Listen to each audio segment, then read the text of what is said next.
안녕하세요. 이번 시간은 저당권 설정 제한을 함께 보도록 하겠습니다.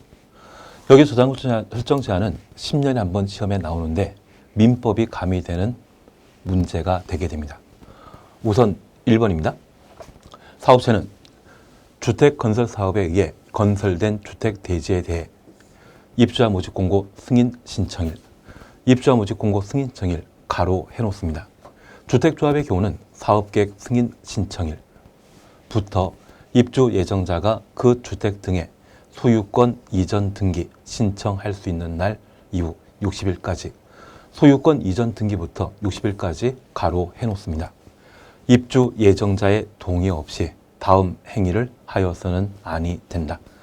1번만 보십니다. 저당권 등의 담보 물권 설정하는 행위. 사업체가 주택건설 사업을 시행하게 되면 건설 도중에는 사업체의 명의입니다. 주택건설 사업이 완료되면 소유권 이전 등기 하여 입주자가 소유권을 취득하게 되는데, 이 소유권 이전 등기는 하나의 의무로서 60일 내에 하도록 되어 있습니다. 만약 60하루째가 되면 과태료 부과 대상이 되게 되거든요. 그래서 이 사업체는 입주자 모집 공고 승인 진실부터 입주 예정자가 소유권 취득하게 되는 소유권 이전 등기 신청 가능한 날부터 60일까지 바로 소유권 이전 되기 전에 입주 예정자 동의 없이 함부로 저당권 등을 설정해서는 안 된다는 이야기입니다.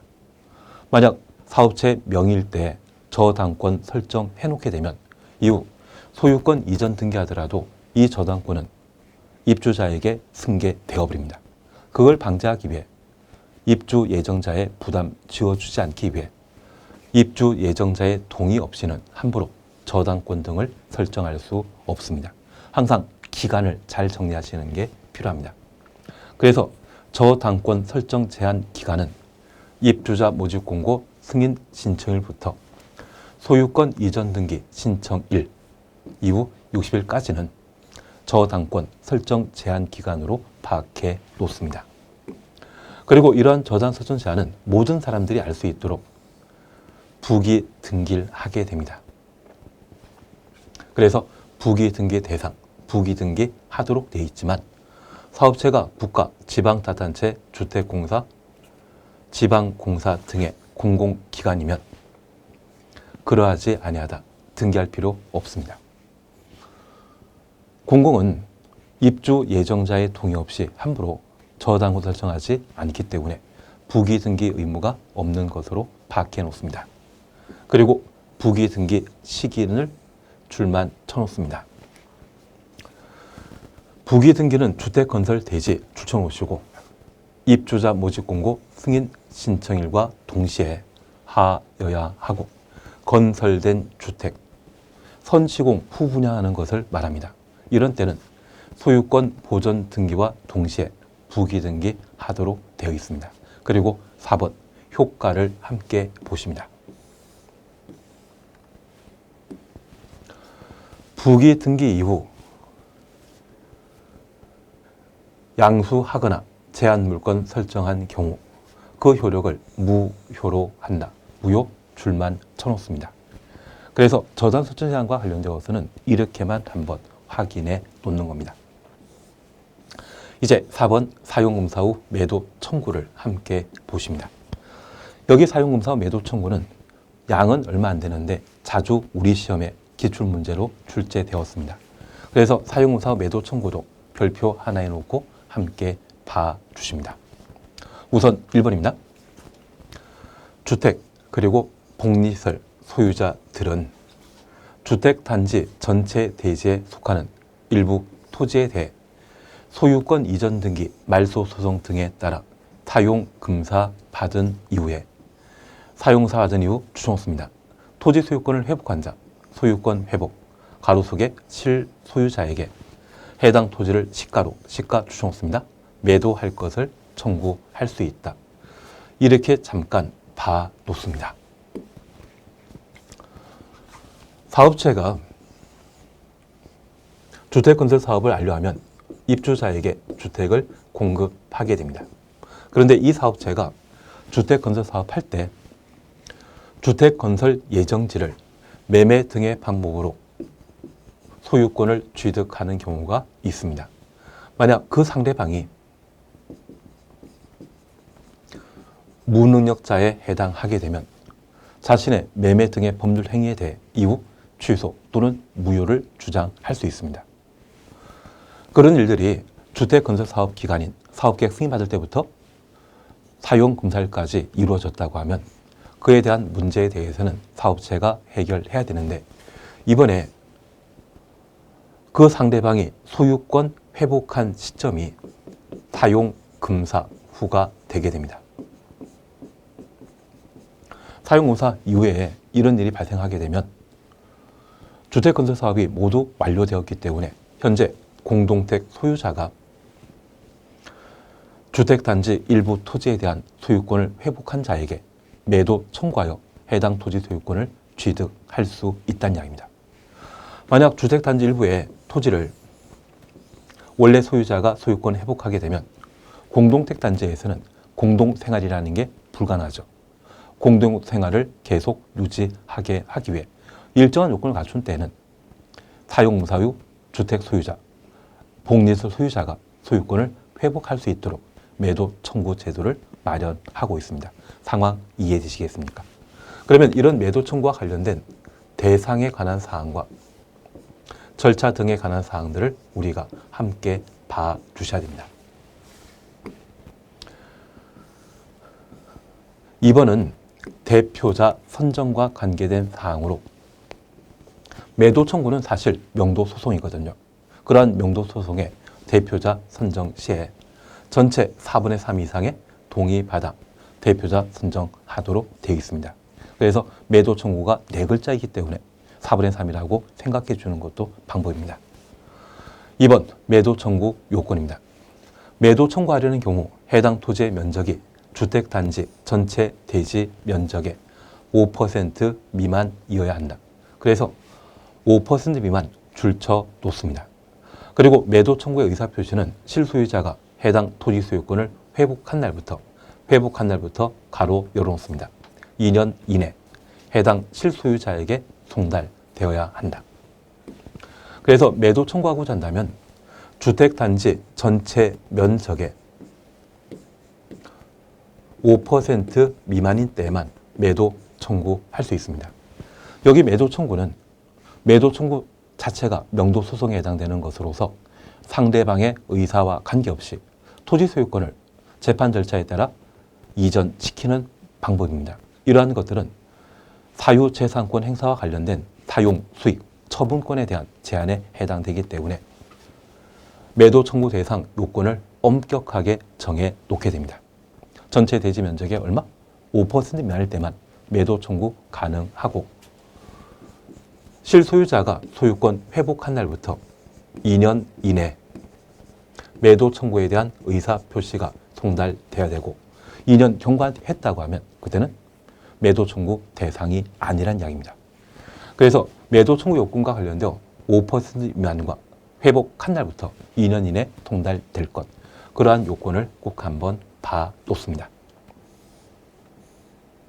그리고 3번 매도 청구와 관련된 효과에 있어서 주택 소유자 전체 효력 발생하고 비용 전부를 사업체에게 구상할 수 있다. 하자 있는 아파트를 분양했기 때문에 매도 청구와 관련된 소송 비용에 대해서는 사업체에게 부담시켜야 되죠. 그래서 전부를 사업체에게 구상할 수 있고요. 이번에 매도 청구에 동참한 자가 주택단지 세대수가 전체 100세대인데 만약 50세대만 동참하게 되었다면 종전 토지 소유자가 취득한, 회복한 소유권을 반환하게 되었을 때 소송에 참여한 자만 혜택 얻게 되면 다른 주택 소유자는 대지 소유권을 회복하지 못합니다. 그래서 매도 청구와 관련된 소송 판결에 대해서는 소송에 참여했건 참여하지 않았건 공통된 사안으로 전체에게 효력 미치도록 되어 있습니다. 그래서 만약 주택단지의 면적 중에 5% 미만에 해당되는 토지 소유권을 회복했을 때 소송에 참여한 자만 그 5% 미만의 대지 지분을 늘리게 된다고 하면 이건 문제 있죠. 그래서 소송 효력에 대해서는 전체에 미치도록 되어 있습니다. 매도 청구 조금 이해되시겠습니까? 그래서 매도 청구와 관련되어서는 사용 금사 후 이루어진다라는 것 기억하시면서 주택 소유자나 복리시설 소유자가 매도 청구할 수 있고, 이 소유자가 만약 1000세대, 2000세대라고 하면 2000명 모두가 재판에 참여하기는 곤란하죠. 그래서 대표자를 선정하게 됩니다. 이러한 대표자 선정 시에는 4분의 3 이상의 동의받아 대표자 선정한다는 것 이해해 놓으시고, 매도 청구와 관련된 효과에 있어서 비용 부담에 대해서는 사업체에게 전부 구상할 수 있고, 그 효과에 대해서는 전체 영향 미친다라는 것, 그 정도를 확인하시는 게 필요합니다. 사실 우리 주변에 휴대폰과 관련된 집단 소송을 제기하는 경우가 있습니다. 그래서 휴대폰의 다운그레이드에 따라 성능 저하되었을 때 그에 대한 손해배상 청구를 한 분이 있다면 그분들은 소송에서 승소했을 때 손해배상금을 받도록 돼 있는데, 소송에 참여하지 않은 분이라고 하면 손해배상금 지급 대상에서 제외하게 됩니다. 다만 이 매도 청구와 관련되어서는 소송에 참여했건 참여하지 않았건 관계없이 전체 효력 미친다는 것은 일반적인 소송 절차와 비교하게 되면 충분한 예외에 해당됩니다. 그래서 우리 시험에 예외 형태로서 사용무사 매도 청구가 자주 시험에 출제되게 됩니다. 그런 취지로만 예를 정리해 놓습니다. 이제 제3절 투기 등에 대한 규제를 함께 보십니다.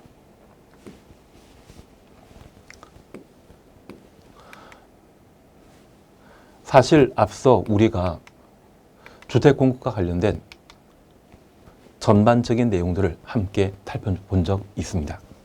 주택공급과 관련되어 사업체에 대한 규제로서 4가지가 있는데, 우리 시험에 가장 중요한 것이 있다면 분양가 상한제 적용 주택과 분양가 상한제 적용 지역이고, 두 번째가 사용무사 후 매도 청구입니다. 견본택과 관련되어서는 보통 5년에 한 번 시험에 출제되는데, 최근 개정된 사항이 크게 없기 때문에 기본적인 사항만 살펴놓습니다. 저당권 설정 제한은 10년에 한 번이죠.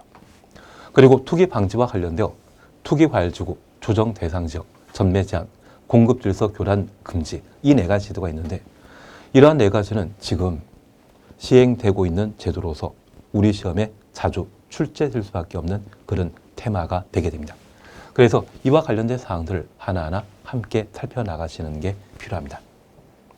그래서 우리 교재 399페이지에 투기 등에 대한 규제로서 1번 투기 과열 지구를 함께 살펴봅니다. 동그라미 1번입니다. 국장 또는 시도의사 가로 해놓습니다. 주택가격 안정을 위하여 필요한 경우에는 주거정책심의위원회 심의 거쳐 투기 과열 지구 지정하거나 해제할 수 있다. 그래서 투기 과열 지구의 지정권자는 국장 또는 시도지사가 되게 됩니다. 이 경우 투기 과열 지구는 지정 목적 달성할 수 있는 최소한의 범위에서 최소한 범위 줄쳐 놓습니다. 시, 군, 국 또는 읍면동 지역 단위로 지정하되 택지 개발 지구 등 지정 여건 고려하여 지정 단위를 조정할 수 있다. 그중에 우리가 잠깐 봐주실 것으로서 최소한의 범위 줄쳐 놓으셨죠. 여기 최소한의 범위는 필요 최소 한도의 원칙을 의미하게 됩니다. 투기과열지구가 지정되게 되면 투기과열지구 내 분양권 전매 불가능하거든요. 그 분양권을 법에서는 주택의 입주자 지위라 표현하는데, 그 투기과열지구의 분양권 전매는 곤란한데, 이러한 것들은 재산권 침해와 관계된 사안입니다. 저 투기과열지구 지정으로 재산권을 침해하게 되면 아무리 공익상 투기과열지구 지정한다 할지라도 사유재산권 침해 최소 한도로 해야 되겠죠. 그래서 필요 최소 한도의 원칙에 따라 투기과열지구를 지정하도록 되어 있습니다. 예전에 촛불 집회가 한참이었을 때 정부에서는 군인 동원해서 계엄령 내려 광화문 일대 치안을 회복하겠다고 하는 내부 방침을 세운 듯 합니다. 실제 시행되지 않았거든요. 그런데 질서 유지에 있어서는 경찰이면 충분하지 군인 동원하는 것은 과잉 대응이거든요. 군인은 국방과 관계된 존재로서 그분들을 질서 유지,治安 회복에 동원하는 것은 필요 최소한도의 원칙을 위배한 것이 됩니다. 취지 이해시겠습니까? 그래서 이 투기과열지구의 경우에도 국민 개개인의 재산권 침해와 맞물려 있기 때문에 필요 최소한도의 원칙에 따라 지정하도록 되어 있는 겁니다. 그리고 투기과열지구 지정 대상에 관한 사항을 함께 보십니다. 투기과열지구는 해당 지역의 주택 가격 상승률이 물가 상승률보다 현저히 높은 지역일 때 투기과열지구 지정할 수 있는데 그 기준에 관한 사항을 함께 살펴봅니다. 우선 1번입니다. 직전으로부터 주택 공급이 있었던 2개월 동안 해당 지역에 공급되는 월 평균 청약 경쟁률이 모두 5대1 초과하였거나 구미대 규모의 주택 월 평균 청약 경쟁률이 10대1 초과한 곳은 투기과열지구로 지정할 수 있습니다. 우리는 얘를 청2 5대1 초과 10대1 초과란 말로 투기과열지구 지정 대상을 정리해 놓습니다. 얘는 분양가 상한제 적용 지역에서 나왔던 지정 요건이죠. 2번입니다. 다음 항목 어느 하나에 해당하여 주택 공급이 위축될 우려 있는 곳. 주택 분양 계획이 직전보다 30% 이상 감소하여 주택 공급 위축 우려 있는 곳은 투기과열지구로 지정할 수 있습니다. 그러면 우리가 부동산 학계로 공부하시면서 시장 경제에 관한 사항을 공부한 적이 있습니다. 그래서 얘는 수요이고 얘는 공급 곡선인데 분양 계획은 공급과 관계된 단위죠. 이 공급이 직전보다 30% 이상 감소하게 되면 공급 곡선은 왼쪽으로 이동하게 되는데 새로 형성되는 가격은 종전보다 높아지게 되죠. 그렇게 30% 이상 감소하여 주택 공급 위축될 우려 있는 지역이라면 투기과열지구로 지정할 수 있다는 이야기입니다. 그리고 4번입니다. 주택건설사업계획 승인, 건축 허가 실적이 직전 연도보다 급격히 감소하여 주택 공급 위축이 우려되는 곳이라면 투기과열지구로 지정할 수 있습니다. 그리고 3번입니다. 시도의 주택 보급률이 전국 평균 이하인 곳, 자가주택 비율이 전국 평균 이하인 경우라면 투기과열지구로 지정할 수 있는데 시도 주택 보급률이 전국 평균 이하인 곳은 주택이 충분하다, 부족하다. 부족한 곳이죠. 주택 부족한 한 지역이라면 주택 가격 상승이 우려되기 때문에 투기과열지구로 지정할 수 있습니다. 대상 정리지겠습니까? 다만 이 투기과열지구 지정과 관련되어서는 청이 5대1 초과 그리고 30% 이상이라는 말을 함께 보시는 게 필요합니다. 3이라는 것 정리해 놓습니다. 그리고 주택 보급률과 자가주택 비율이 전국 평균 이하라면 주택 부족한 지역이죠. 이러한 곳은 투기과열지구로 지정될 수 있다. 그 정도 파악해 놓습니다. 양가로 2번 투기과열지구 지정 절차입니다. 국장 또는 지도이사는 투기과열지구 지정하였을 때 지체 없이 이를 공고하고 시군 구청장에게 통보하도록 되어 있습니다. 그리고 2번입니다. 국장 또는 지도이사는 투기과열지구 지정권자이죠. 투기과열지구에서 지정 사유가 없어졌다고 인정하는 때 지체 없이 투기과열지구 지정을 해제해야 한다. 지정 사유가 없어졌다. 지정권자 스스로 인정했는데 불구하고 계속 투기과열지구로 유지하게 되면 필요 최소한도의 원칙에 위배되어 위헌 소지가 있습니다. 그래서 지정권자가 지정 사유 없어졌다 인정한 때는 지정 해제해야 한다. 강행 규정 당연한 이야기입니다. 그리고 3번입니다. 국장이 투기과열지구 지정하거나 해제할 경우 미리 지도이사의 의견 듣고 그 의견에 대한 검토 의견을 회신하여야 하며 투기과열지구는 분양가 상한제 적용 지역과 달리 지도이사도 지정권자입니다. 의견 청취가 끝나는 것이 아니라 그 의견에 대해 회신하도록 되어 있습니다. 그리고 지도이사가 투기과열지구 지정하거나 해제할 경우 국장과 협의해야 한다. 국장과 협의 가로해 놓습니다. 사실 협의는 대등반청이 이루어집니다. 국장과 지도이사의 관계는 상하 한계이지만 우리가 함께 생활해 오시면서 가끔 대통령과 맞먹는 시장님 계시죠. 그러면 저 지도이사 입장에서는 국토교통부 장관은 대통령이 임명한 분인데 1번 훌륭한 정책을 입안하고 집행하는 분이다.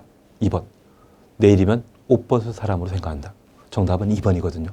그래서 지도이사가 투기과열지구 지정할 때 국장에게 승인받는 것이 아니라 지도이사의 법적 지위, 저절로 선출직이라 해서 그들의 법적 지위를 좀 고려해서 협의란 말을 사용하게 됩니다.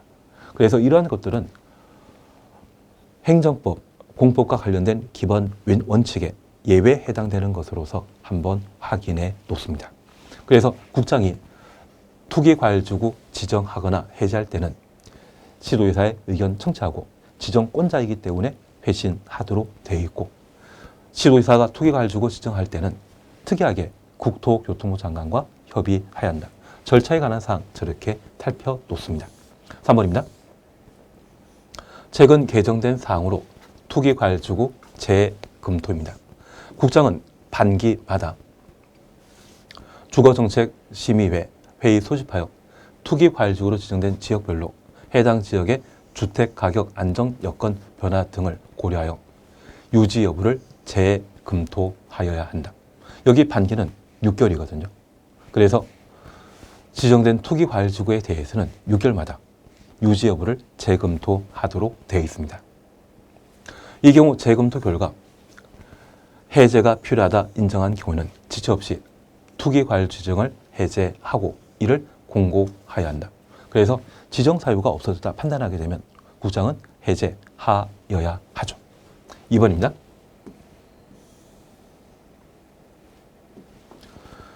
투기과열지구로 지정된 지역의 시도의사, 시군 구청장은 투기과열지구 지정 이후 주택 가격이 안정되어 지정 사유가 없어졌다 인정하는 경우 국장에게 또는 지도이사에게 투기과열지구 지정 해제를 요청할 수 있다.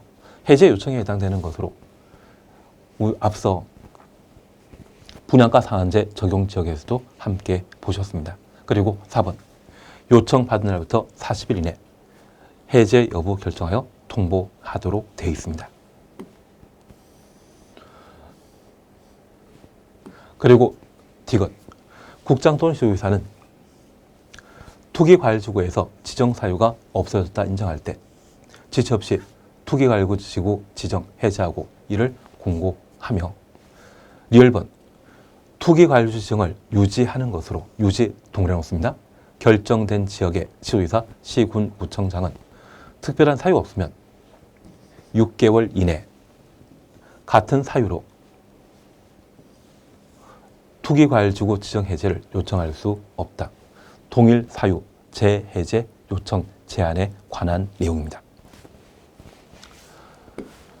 그러면 우리 투기과열지구와 관계된 사항을 함께 살펴보십니다. 앞서 분양가 상한제 적용 지역을 함께 보시면서 투기과열지구 중에 12개월간 분양가격 상승률이 물가 상승률의 2배 초과한 지역, 3개월간 주택 매매 거래량 증가율이 전년 동기 대비 20% 이상 증가한 지역, 2개월간 청약 경쟁률이 5대1 초과. 그래서 청이 5대1 초과란 말을 함께 본 적이 있습니다. 절차 해제 보신 적 있죠. 이제 투기과열지구입니다. 여기 투기과열지구는 2개월간 청약 경쟁률이 5대1 초과한 곳, 국민택 규모의 경우는 10대1 초과한 곳이 투기과열지구의 지정 대상이고 직전보다 주택 분양 계획이 30% 이상 감소하여 주택 공급이 위축 우려되는 지역, 직전 연도보다 사업계획 승인 실적이 급격히 감소하여 주택 공급 우려되는 지역, 그리고 시도 주택 보급률과 자가주택 비율이 전국 평균 이하라면 투기과열지구로 지정할 수 있습니다. 하나 이해하실 것이 있습니다. 여기 투기과열지구는 주택 공급과 관계된 제도이고 분양가 상한제 적용 지역은 분상주택을 건설하는 것과 관계된 제도입니다. 그러면 건설하고 공급하기 때문에 이 건설은 숫자 2와 3을 적용하게 되면 건설 때는 2, 공급과 관련되어서는 숫자 3이 나와야 됩니다. 그래서 건설과 관련된 분양가 상한제 적용지역 지정 시에는 12개월간 주택 가격 상승률이 물가 상승률의 2배 초과한 지역, 투기 과열지구로서 2배 초과, 그리고 주택 매매 거래량 증가율이 전년 동기 대비 최근 3개월 사이에 20% 이상 늘어난 지역은 분양가 상한제 적용 지역으로 지정할 수 있습니다. 그래서 분양가 상한제 적용 지역 지정 요건과 관련되어서는 항상 숫자 2가 나와줘야 됩니다. 반면 주택 공급과 관련된 투기 과열 지구의 경우는 2 다음의 수가 3이죠. 그래서 직전월보다 주택 분양 계획이 30% 이상 감소하여 주택 공급 위축 우려 있는 지역을 투기 과열 지구로 지정할 수 있는데, 이때는 투기 과열 지구는 공급과 관계된 사항으로 숫자 3이 나와줘야 됩니다. 그리고 이 투기 과열 지구는 국장 또는 지도의사가 지정할 수 있는데, 국장이 투기 과열 지구 지정하는 때는 지도의사의 의견 청취하고 회신하며, 지도의사가 투기 과열 지구 지정할 때는 국토교통부 장관과 협의해야 됩니다. 그래서 지정 절차와 관련된 사안들을 살피시는 게 필요합니다. 그리고 재검토와 관련되어 국장은 단기마다 투기 과열 지구 유지 여부를 재검토하며, 투기 과열 지구로 지정할 필요 없다 지정권자가 인정하게 되면 지정권자인 국장 또는 지도의사가 투기 과열 지구 지정을 해제하여야 합니다. 요청이 있으면 40일 내 해제 여부 결정하고 동일 사유로 6개월 이내는 다시 해제 요청할 수 없죠. 그러면 우리 다시 이렇게 잠깐 이해해 놓습니다. 우리가 공부하는 투기 과열 지구 그리고 조정 대상 지역, 분양가 상한제 적용 지역에 있어서 이 투기 과열 지구가 최초 만들어진 제도입니다. 그래서 이 투기 과열 지구를 최초 도입하게 되었을 때 국토교통부 장관이 종전 중앙 집권 시대에는 관할 관청이었는데, 지방 분권 시대인 노무현 대통령 시절에 투기 과열 지구 제도가 신설되었거든요. 그래서 종전에 국토교통부 장관만 행사했던 투기 과열 지구 등의 각종 지정권을 지도의사가 욕심을 내게 되었습니다. 그래서 지도의사도 지정권자가 되었었는데, 이후에 분양가 상한제 적용 지역, 조정 대상 지역은 지정해봤자 선거에 도움이 안 되더라고요. 그래서 그 이후 발생한 분양가 상한제 적용 지역과 조정 대상 지역에 대해서는 지도의사가 욕심을 내지 않아 국토교통부 장관이 각각의 지정권자가 되게 되었습니다.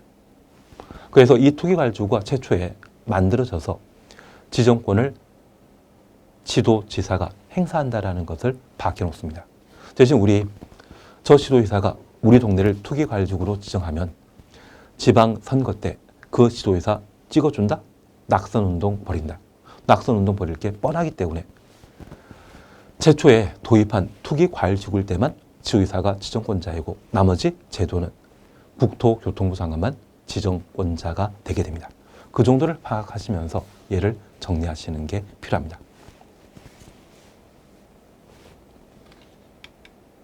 그리고 이제 조정 대상 지역과 관계된 사항을 함께 보십니다. 2번 찾았습니다. 여기 조정 대상 지역과 관련되어 우리 교재 402페이지를 함께 보십니다. 우선 1번입니다. 국장은 주거정책심의위원회 심의 거쳐 조정 대상 지역 지정할 수 있다. 이 경우 과열지역은, 현재 조정 대상 지역은 과열지역과 위축지역 두 가지인데, 위축지역은 주택가격이 떨어지는 곳입니다. 과열지역은 주택가격이 상승하는 장소이거든요. 그 중에 과열지역은 목적 달성할 수 있는 최소한의 범위에서 시군구, 읍면동 지역으로 지역 단위로 지정하되 택지개발지구 등의 해당 지역 여건을 고려하여 지정 단위 조정할 수 있습니다. 그래서 이 과열 지역의 경우는 재산권 침해가 심하기 때문에 필요 최소한도의 원칙에 따라 시군구, 읍면동 단위로 지정할 수 있습니다. 그래서 과열 지역만 필요 최소한도의 원칙이 적용되고 위축 지역은 적용 대상 아니다. 이렇게 이해해 놓습니다. 그러면 1번 과열 지역 지정 대상을 함께 보십니다. 과열 지역 추론수입니다. 여기 과열 지역은 직전월부터 소급하여 3개월간 해당 지역 주택 가격 상승률이 물가 상승률의 1.3배 초과한 지역, 1.3배 초과 줄쳐 놓습니다. 의로서, 로서 동일놓습니다. 다음 어느 하나에 해당되는 지역을 말한다. 그래서 이 과열 지역을 지정하고자 한다면 최근 3개월간 주택 가격 상승률이 물가 상승률의 1.3배 초과한 지역이 과열 지역 지정과 관련된 제1 요건이 되게 됩니다. 그리고 나번입니다.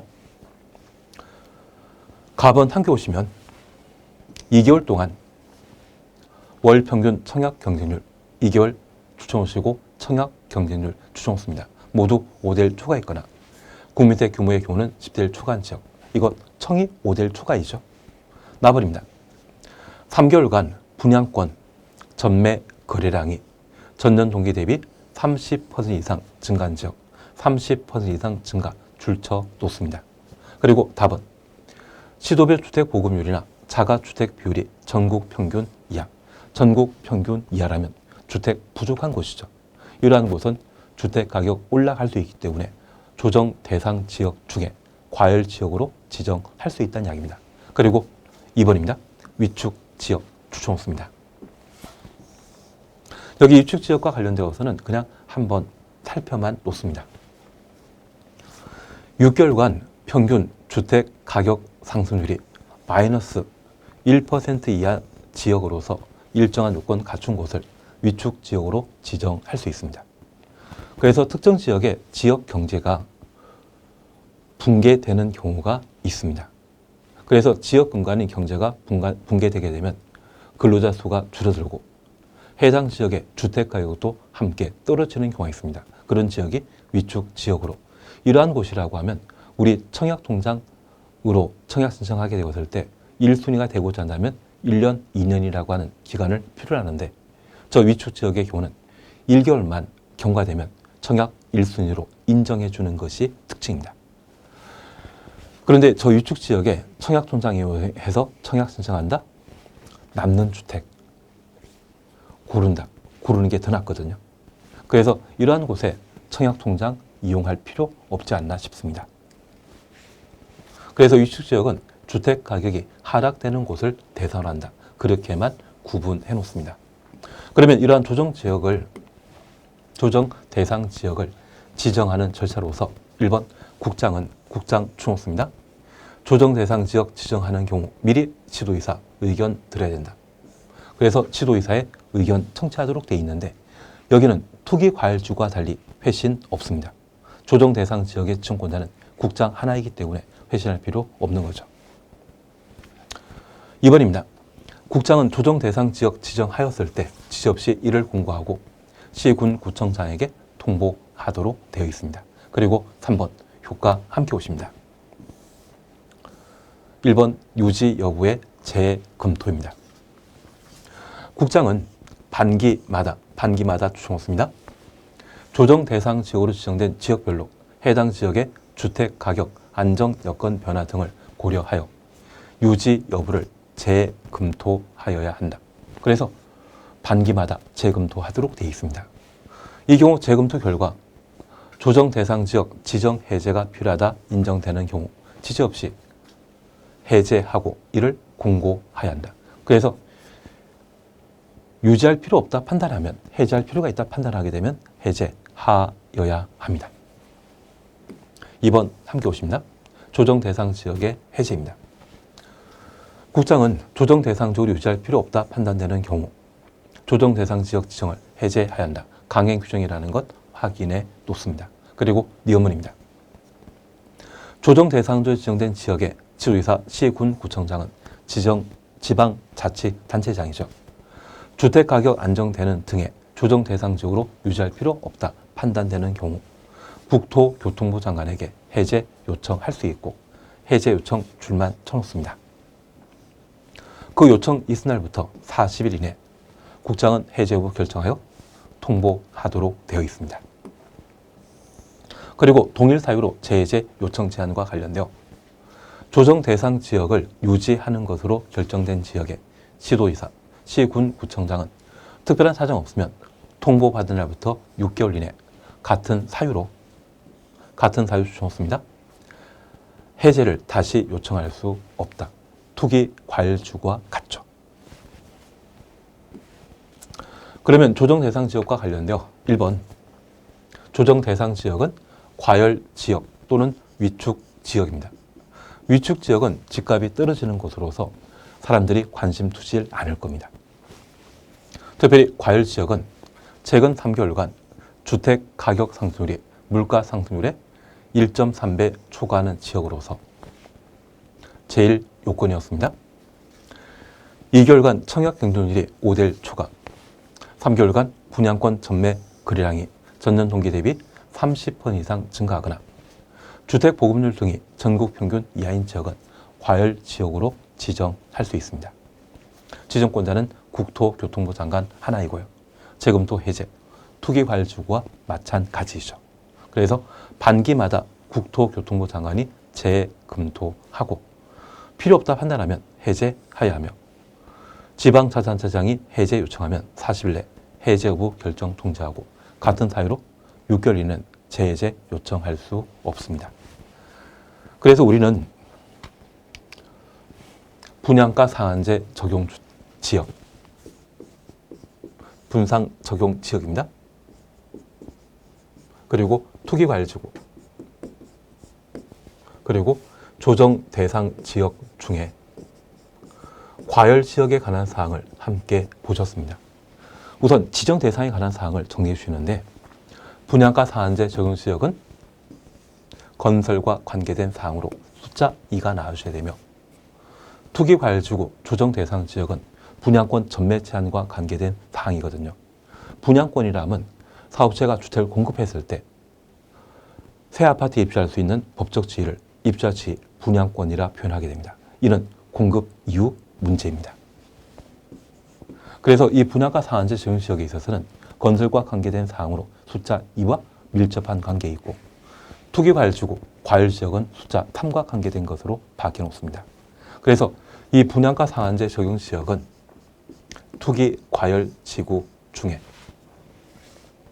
최근 12개월간 주택 가격, 분양 가격 상승률이 물가 상승률의 2배 초과한 지역이 분양가 상한제 적용지역으로 지정할 대상이고 최근 3개월간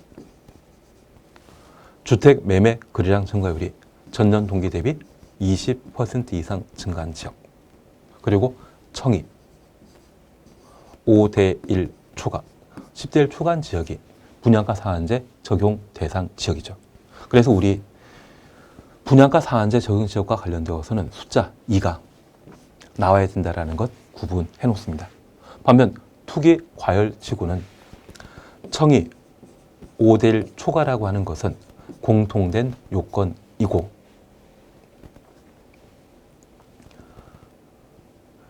직전 월과 비교하여 주택 분양 계획이 30% 이상 감소하여 주택 공급 위축 우려가 있는 지역은 투기 과열 지구로 지정할 수 있죠. 그래서 이 투기 과열 지구와 관련되어서는 30%라는 것을 꼭 한번 봐놓습니다.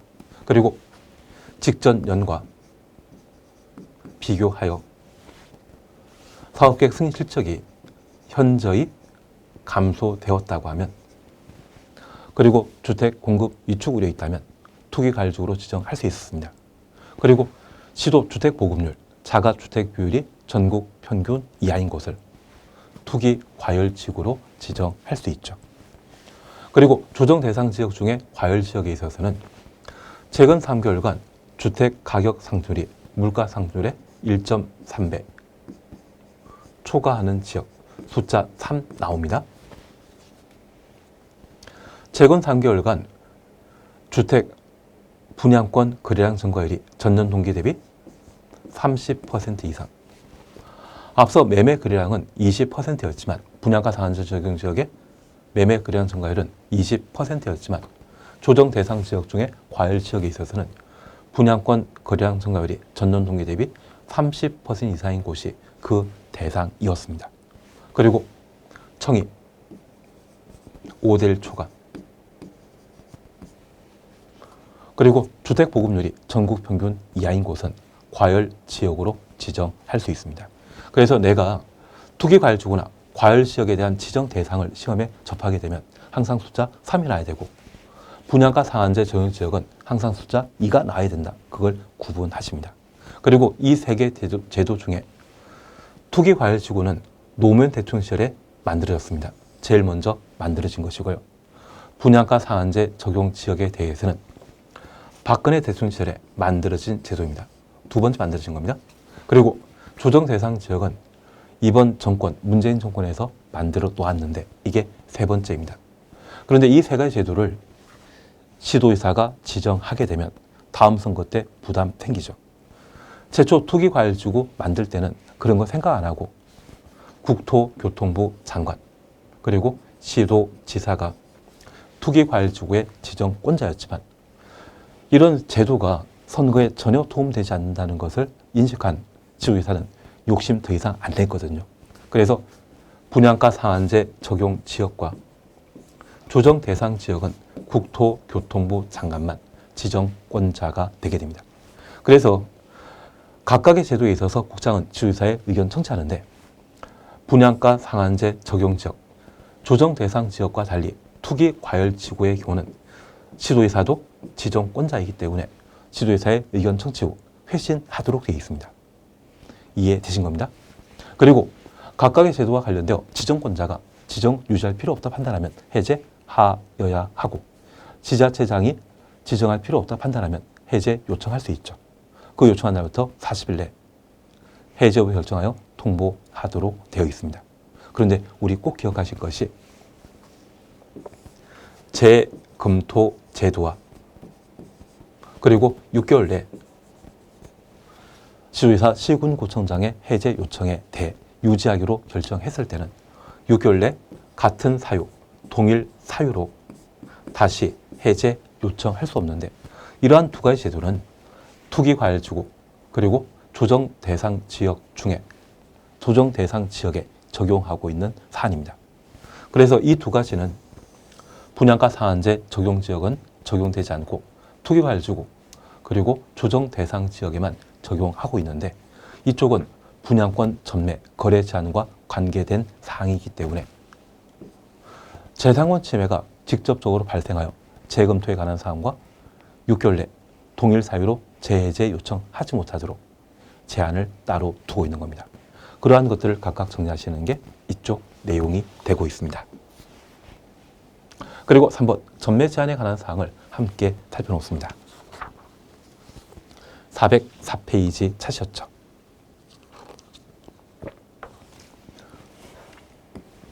원래 전매 제한은 분양권 전매 제한에 대해서만 다루었는데 최근 주택가격이 워낙 폭등하다 보니 분양권 이후 소유권 이전 등기 이후 주택에 대해서도 전매 제한 대상으로 삼고 있습니다.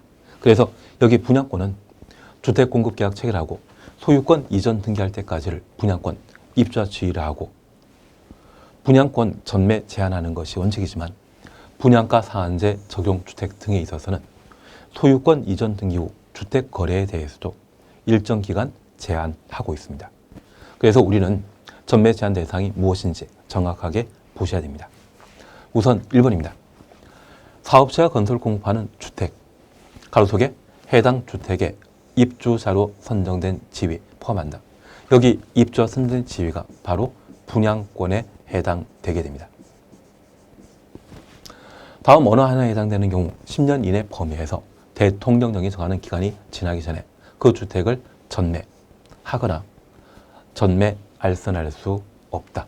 가로 속에 상속 동그라미 놓으시고 제외. 이 상속은 사람의 사망으로 이루어지는 법률 행위로서 투기하기 위해 돌아가시는 분 안 계시겠죠. 그래서 상속은 전매 제한 대상에서 배제하게 됩니다. 그러면 전매 제한 대상으로서 5가지를 함께 보십니다. 1번입니다. 투기과열지구, 조정 대상 지역, 분양가 상한제 적용 주택. 다만 우리가 꼭 기억하실 것이 있습니다. 여기 투기과열지구와 조정 대상 지역의 경우에는 주택을 전매 제한 대상 삼고 있지만 본질적으로 분양권인 입주자 지위만 전매 제한 대상입니다. 여기 투기과열지구에서는 소유권 이전 등기 후 주택은 전매 제한 대상 되는 게 아니고요. 분양권만 전매 제한 대상인 것으로 파악해 놓습니다. 반면 3번 분양가 상한제 적용 주택과 공공택지외 택지에 건설 공급되는 주택, 그리고 5번의 경우는 분양권과 소유권 이전 등기 후 주택도 전매 제한 대상으로 삼고 있습니다. 그리고 5번입니다. 공공택지외 택지에 건설 공급되는 공공 재개발 사업으로 건설 공급되는 주택도 전매 제한 대상으로 삼고 있습니다. 그래서 전매 제한 대상과 관련되어 5가지라는 것 파악해 놓으시고 전매 제한 기간 함께 보십니다. 전매 제한 기간은 해당 주택의 입주자로 선정된 날부터 기산한다. 그래서 기산일은 입주자 선정된 날을 말합니다.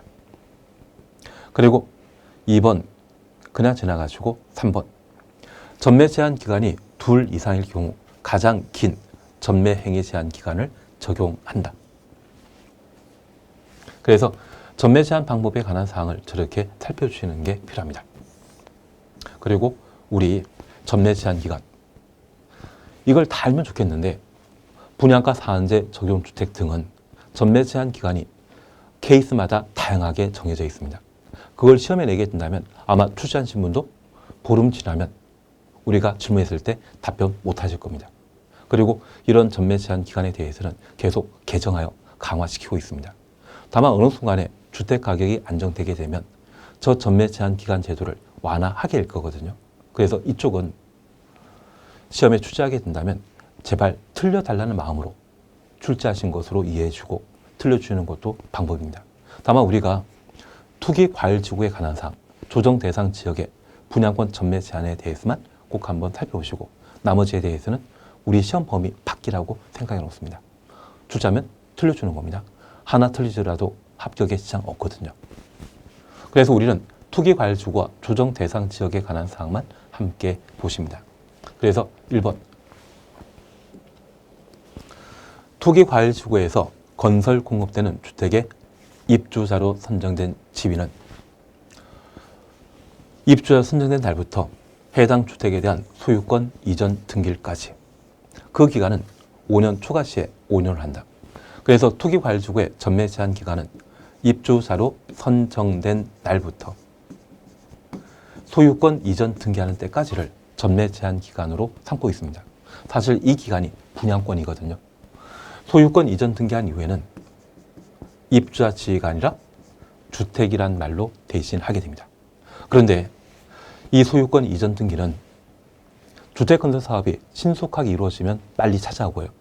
사업체가 부도파산하여 사업이 지연되면 천천히 소유권 이전 등기할 수밖에 없습니다.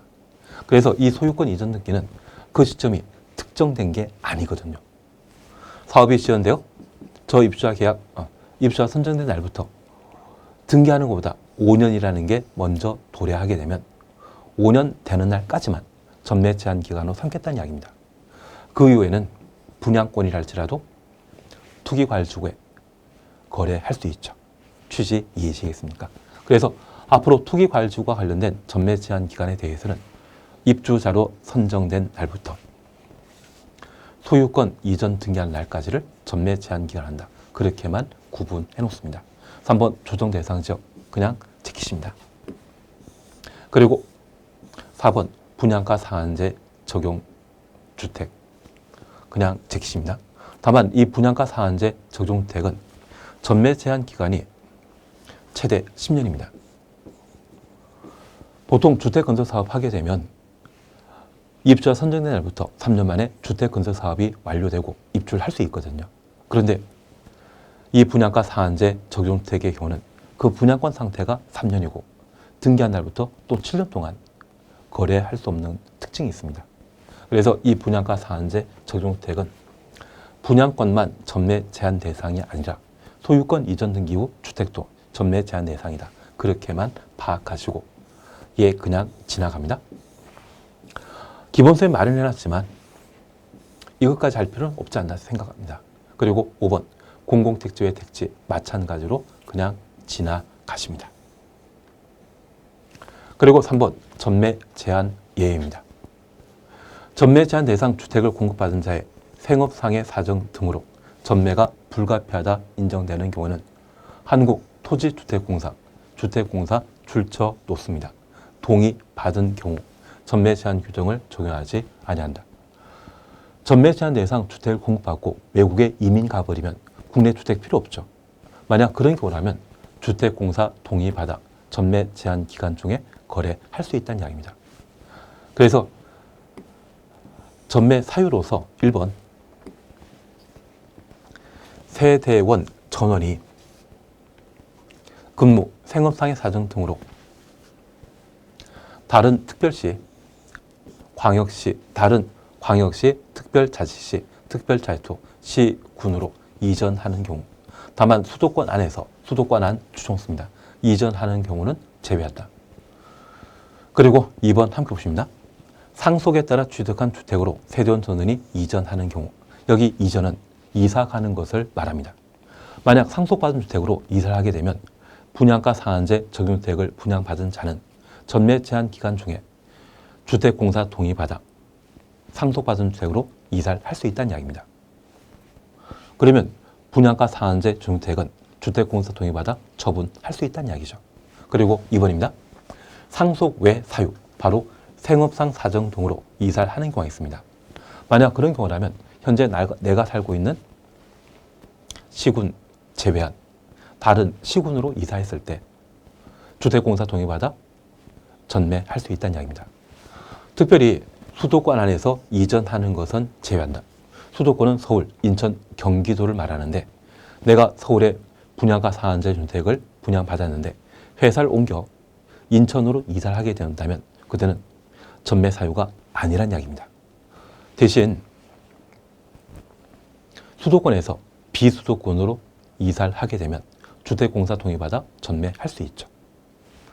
그리고 비수도권에서 수도권으로 이사할 때 그래서 세종시에 분양가 상한제 주택 공급받았는데 서울로 이사하게 되면 다른 시군으로 이사하는 것으로서 주택공사 동의받아 전매할 수 있습니다. 수도권 안에서는 된다 안 된다 제외시킨다 그 정도만 봐놓습니다. 그리고 3번입니다. 세대원 전원이 해외 이주하거나 해외 이주는 이민 가는 것을 말합니다. 그리고 2년 이상 체류하는 경우 2년 이상 장기 체류 시에는 국내 주택 필요 없기 때문에 주택공사 동의받아 전매할 수 있습니다. 4번, 5번, 6번, 7번은 그냥 봐놓으시고요. 최근 개정된 8번을 함께 보십니다. 실직 파산, 신용 불량 등의 경제적 어려움이 발생한 경우는 주택공사 동의받아 전매 제한 기간 중에 전매할 수 있습니다. 그래서 전매 사유에 관해 저렇게 살펴놓습니다. 그리고 위반 시 제재에 대해서는 2번만 함께 보십니다. 국장은 전매 제한 규정을 위반한 자에 대해 10년 범위에서 주택 입주자 자격을 제한할 수 있다. 이 정도 봐 놓으시고 부기 등기 크게 신경 쓰지 않습니다. 그리고 포상금 그냥 지나갑니다. 4번 공급질서 교란 금지를 우리가 함께 볼 수 있습니다. 여기 공급질서 교란 금지는 주택법상 주택을 공급받을 수 있는 증서 지위. 여기 주택법상 주택을 공급받을 수 있는 증서 지위는 이 증서를 이용해서 청약 신청하고 사업체와 주택 공급 계약을 체결하게 됩니다. 그리고 소유권 이전 등기하면 그때까지를 우리는 분양권이라 하고 소유권 이전 등기한 이후에는 주택이라 표현하는데 이 분양권 전 상태가 바로 증서 지위에 해당됩니다. 공급계약 체결 시에는 계약금이라는 것을 내고 그것은 내 희생, 내 노력에 해당되는 새 아파트에 입주할 수 있는 법적 지위라 해서 이를 권리로 판단하고 있지만 이 증서 지위는 공급계약 체결 전 상태로 주택법이라는 공법 등에 따라 주택을 우선 공급받을 수 있는 대상자이거든요. 이러한 것들은 반사적 이익에 해당되는 것으로서 영리일 목적으로 타인에게 양도하는 것을 법으로 제한하게 됩니다. 그에 대한 공급질서 교란 금지에 관한 사항을 함께 살펴놓습니다. 우선 1번입니다. 제한 대상입니다. 누구든지 이 법에 따라 주택법입니다. 건설 공급되는 주택을 공급받거나 공급받게 하기 위해 다음에 해당되는 증서 지위를 양도, 양수, 알선하거나 양도, 양수, 알선, 위한, 광고, 광고까지 가로 해놓습니다. 하여서는 아니 되며 누구든지 거짓, 그 밖에 부정한 방법으로 이 법에 따라 건설 공급되는 증서, 지위 또는 주택을 공급받거나 공급받게 하여서는 아니 된다. 그래서 공급질서 교란 금지 대상은 바로 공급계약 체결 전에 주택법상 주택을 공급받을 수 있는 법적 지위가 공급질서 교란 금지 대상이 되게 됩니다.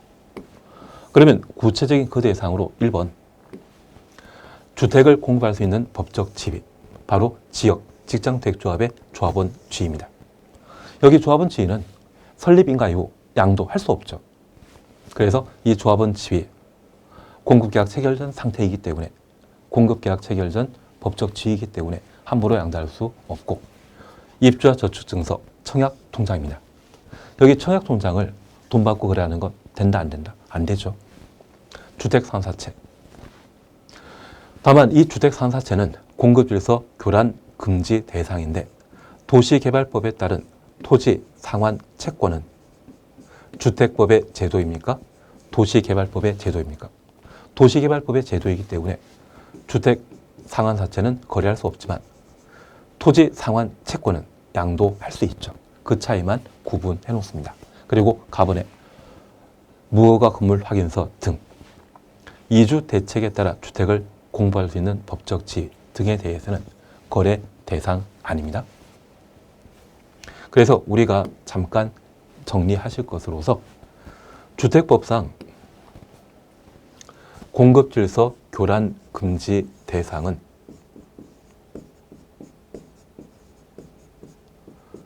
주택법상 주택을 공급받을 수 있는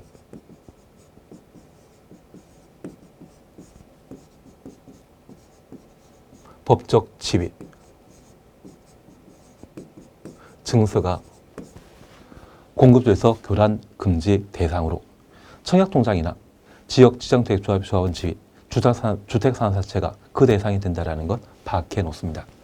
이러한 것들을 양도하거나 양수하거나 알선하거나 광고하는 것 할 수 없죠. 그래서 주택법상 주택을 공급할 수 있는 법적 지위 증서는 양도, 양수, 알선, 광고 대상에서 제외한다. 이러한 것이 공급질서 교란 금지 대상이라는 것 파악해 놓습니다. 그런데 우리 주변에 청약통장 실제 거래하는 사람 계시죠? 그렇게 법령 위반하게 되면 그 제재 방법으로서 기억입니다. 국장 또는 사업 주체는 다음에 해당하는 자에게 주택 공급 신청할 수 있는 지위를 무효로 하거나 무효 추정습니다. 이미 체결된 주택 공급 계약 취소해야 한다. 취소 추정습니다.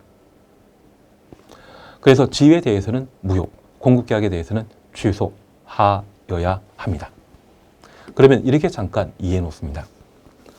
공급질서 교란 금지 규정을 위반하면 우리 주변에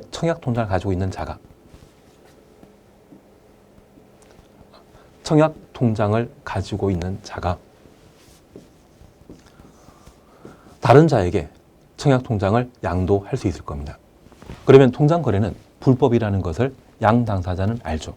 그리고 그 다음날 통장 거래 사실이 발각되었다고 하면 이 양자는 악의 관계이기 때문에 청약통장을 이용해서 청약 신청할 수 있는 법적 지위에 대해서는 무효로 하겠다는 이야기입니다. 그런데 이때 걸리지 않고 저 A라는 자가 사업체가 분양하는 아파트 공급계약 체결하고 공급계약 체결 이후 통장 거래 사실이 발각되었다면 저 사업체는 통장 거래 안다 모른다 모르는 선이거든요. 그래서 이런 경우는 공급계약을 취소하여야 합니다. 이해되시겠습니까? 그래서 우리 민법 공부할 때 선의 관계는 유효, 악의 관계는 무효, 선악 관계는 취소 가능하다. 그렇게 정리하신 적 있죠. 그에 관한 내용으로 이해해 주시면 됩니다. 그리고 2번을 함께 봐놓습니다. 니언 티것은 한번 읽어만 주십니다. 2번 함께 오시면 주택의 환매입니다. 사업체가 공급지에서 교란 금지 규정 위반한 자에게 대통령령이 정하는 바에 따라 주택가격에 해당되는 금액 지급한 경우 지급한 날 주택 취득한 것으로 본다. 이것 환매이죠. 다만 우리가 하나 이해하실 것이 있습니다. 주택이라는 부동산의 소유권 이전은 등기한 때 이루어지지만 그 등기 안 하면 비용 부담 많이 발생하지 않겠습니까? 그런 편의 규정으로 돈을 지급하면 그때 주택 취득한 것을 본다. 환매한다. 이것은 하나의 예외 규정에 해당된다는 것을 파악해 주십니다. 그래서 공급질서 교란 금지 규정하면 지위는 무효라고 계약은 취소하여야 하며 주택은 환매 대상 삼는다. 이렇게 구분하시는 게 공급질서 교란 금지와 관련되어 우리 보실 내용이 되게 됩니다. 이번 시간 여기까지 함께 하시고 다음 시간에 리모델링과 관련된 내용들을 함께 살펴보도록 하겠습니다. 수고하셨습니다.